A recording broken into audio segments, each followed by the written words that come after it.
Johannesburg நகரத்திலிருந்து ஒரு 15-20 kilometre தொலைவில் இந்த டால்ஸ்டாய் பண்ணை இருக்கு. காந்தி இங்கு தங்கிதான் அவருடைய வழக்கறிஞர் தொழிலை கூட செய்திருக்கிறாரு. இங்கதான் அவர் உழைப்பவர்களுக்கு மட்டுமே உணவு என்கிற ஒரு கொள்கையெல்லாம் பின்பற்றி இருக்கிறார். ரஷ்ய எழுத்தாளரும் தன்னுடைய நண்பருமான லியோ டால்ஸ்டாய் பெயரை தான் இந்த பண்ணைக்கு காந்தி சூட்டியிருக்கிறார்.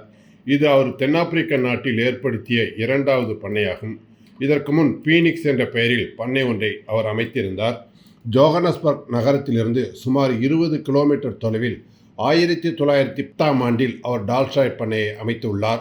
காந்தி தென்னாப்பிரிக்காவில் 1893ஆம் ஆண்டிலிருந்து 1914ஆம் ஆண்டு வரை சுமார் 21 ஆண்டுகள் வாழ்ந்திருக்கிறார். அவருடைய நினைவை கூறும் வகையில் ஜோகன்னஸ்பர்க் நகரத்தில் அவருக்கு சிலை ஒன்றும் அமைக்கப்பட்டிருக்கிறது. இங்கு சில வணிக நிறுவனங்களுக்கு கூட காந்தியின் பெயரை வைத்துள்ளார்கள். என்றாலும் கூட காந்தி ஏற்படுத்திய இந்த டால்ஸ்டாய் பண்ணை அவருடைய முக்கியமான அடையாளங்களில் ஒன்றாக விளங்குகிறது. இந்த இடத்துக்கு வருவது ரொம்ப சிரமமா இருக்கு.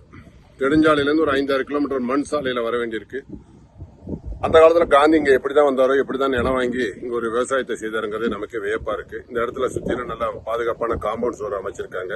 உள்ள ஒரு 4-5 வீடுகள் இருக்கிறது. அதுல யாரோ வசிக்கிறாங்க. முறையான அனுமதி இல்லாதெல்லாம் நமக்கு உள்ளே போறதுக்கு அனுமதி கிடையாது.